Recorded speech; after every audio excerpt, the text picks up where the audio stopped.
मेथी से बने हुए पराठे सब्जी तो आपने कई बार बनाकर खाई होगी, लेकिन आज हम किसी ताज़ी हरी मेथी से बहुत ही ज़्यादा मज़ेदार और क्रिस्पी स्नैक्स की रेसिपी शेयर करने वाले हैं, जिसे बना करके आप महीने भर तक भी रखेंगे तो भी बिल्कुल भी ख़राब नहीं होगा। तो फिर चलिए ज़्यादा देर नहीं करते हैं और जल्दी से इसे बनाना शुरू करते हैं। तो इसे बनाने के लिए सबसे पहले हमने यहाँ पर ताज़ी हरी मेथी ली है। मेथी को अच्छे से धो करके हमने इसे बिल्कुल बारीक बारीक कट कर लिया है। तो यहाँ पर आप मेथी को कट करने के बाद हाथ नहीं लगा, वरना मेथी कड़वी हो जाएगी। और ध्यान रखना है कि मेथी को बिल्कुल बारीक बारीक ही कट कर लेना है, और कट करने के बाद हमें इसे ज़्यादा देर तक नहीं रखना है, वरना मेथी का कड़वापन ज़्यादा आ जाता है। तो चलिए, मेथी को हमने अच्छे से कट कर लिया है। अब हमने गैस पर एक पैन रखा है, इसमें लगभग 2 छोटे चम्मच घी डाल देंगे। घी की बजाय यदि आप चाहें तो यहाँ पर ऑयल का इस्तेमाल भी कर सकते हैं, लेकिन घी से स्नैक्स ज़्यादा टेस्टी यानी कि खस्ता बनता है। और जैसे ही घी मेल्ट हो जाए, हम इसमें मेथी डाल करके मीडियम फ्लेम पर लगभग 2 से 3 मिनट के लिए इसे भून लेंगे। इस तरह से मेथी को भून लेने से इसमें जो भी नमी होगी वो निकल जाएगी। इसी के साथ में हमारा जो नाश्ता है, काफ़ी लंबे समय तक हम इसे स्टोर करके रख पाएंगे। रात ही घी में भून लेने से मेथी का कड़वापन थोड़ा कम हो जाता है। तो यहाँ पर देखिए, लगभग 2 से 3 मिनट हो गए हैं और मेथी को हमने अच्छे से भून लिया है। तो चलिए, गैस बंद करके इसे थोड़ी देर ठंडा होने के लिए रख देते ही, तब तक हम दूसरी तैयारी कर लेते ही। तो यहाँ पर मैंने एक बाउल में लगभग 1 कप गेहूं का आटा लिया है। इसी के साथ 1/4 कप हम इसमें सूजी डाल रहे हैं। यहाँ पर मैंने बारीक वाले सूजी का इस्तेमाल किया है। यदि आपके पास मोटी सूजी है तो आप इसे मिक्स एंड मिल्क का साथ चला लीजिए। साथ ही में हम इसमें 1/4 कप बेसन डालेंगे। आधी छोटी चम्मच के लगभग जीरा डाल रहे हैं। इसी के साथ में हम लगभग आधी छोटी चम्मच अजवाइन भी डाल देंगे। तो अजवाइन और जीरो को आप हाथ से अच्छे से मसलते हुए डालिए, ताकि इसका टेस्ट और भी ज़्यादा बढ़ जाएगा। इसी के साथ में हम इसमें हींग भी डाल रहे हैं। हींग की बजाय आप चाहते इसमें लहसुन को कूट कर भी डाल सकते हैं।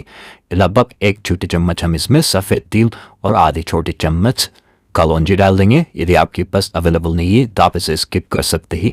8 से 10 काली मिर्च को कूट करके डाल देंगे। इसका पाउडर नहीं डालना है, इसे कूट कर डालेंगे तभी इसका टेस्ट ज़्यादा बढ़ेगा।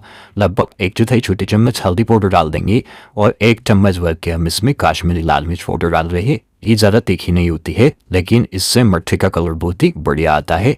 तो स्वाद अनुसार नमक डालने के बाद हमने इसमें 2 छोटे चम्मच भर की घी डाल दिया है।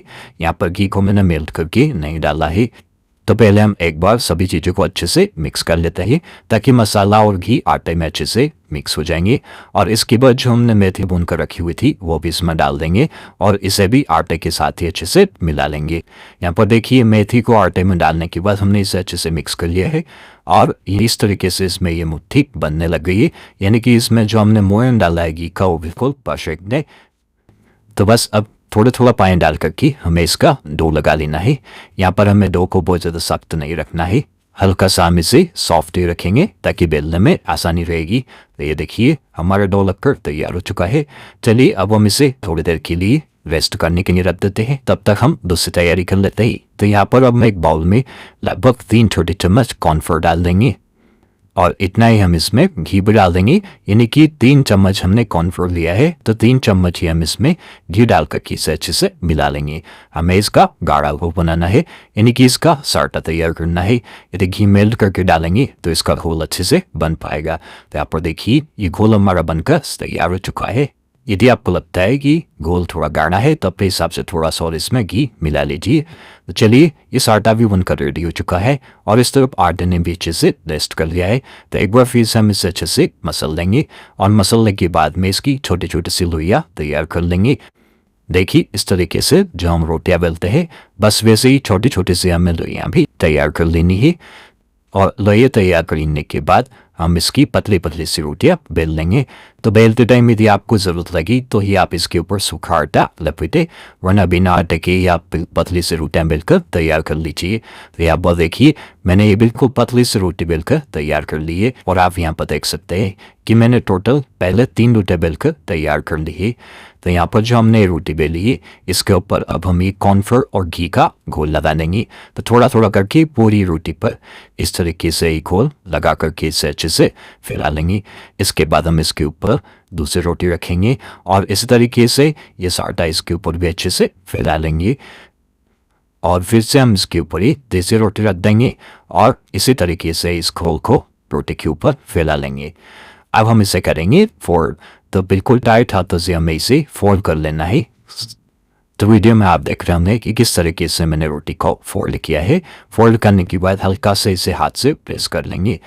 तीनों ही रोटी को अच्छे से फोल्ड कर लेने के बाद अब हम चाकू से इसे छोटे छोटे पीस में कट कर लेंगे। देखिए इस तरीके से छोटे छोटे से हमने ये पीस कट करके तैयार कर लिए। तो बस हल्के हल्के हाथों से हमें इसे प्रेस करना है और प्रेस कर लेने के बाद अब हम बेलन से बिल्कुल हल्के हल्के हाथों से चलाते हुए इसकी पतली पतली और छोटी छोटी सी पूड़ियाँ तैयार कर लेंगे। आप चाहें तो इसे हाथ से प्रेस करते हुए इस तरीके से पूड़ियों का शेप दे सकते हैं, लेकिन इसमें समय और मेहनत ज़्यादा लगेगी, इसलिए आप चाहे तो बेलन से इसे अच्छे से बेल लीजिए। देखिए हमने यहाँ पर ये सारी पूड़ियाँ बेलकर तैयार कर ली। चलिए अब हमने फ्राई कर लेते हैं। तो फ्राई करने के लिए पहले हमने पैन में ऑयल गर्म होने के लिए रख दिया था और ऑयल हल्का सा गर्म हो चुका है।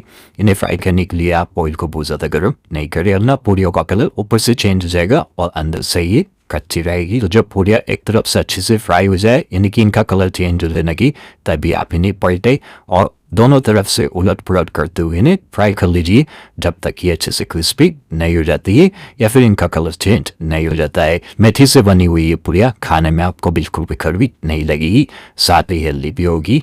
इन्हें बनाकर आप सफ़र में भी ले जा सकते हैं, ये महीने भर तक बिल्कुल भी खराब नहीं होती है।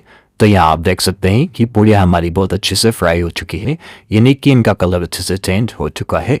तो चलिए अब वो मैंने निकाल लेते हैं। तो यदि आपके पास भी अभी ताज़ी हरी भरी मेथी रखी है तो तुरंत ही फ्रिज से निकालिए और सिर्फ 2 कप आटे से ही क्रिस्पी क्रिस्पी और टेस्टी पूड़ियाँ बनाएंगे और सभी को खिलाइए।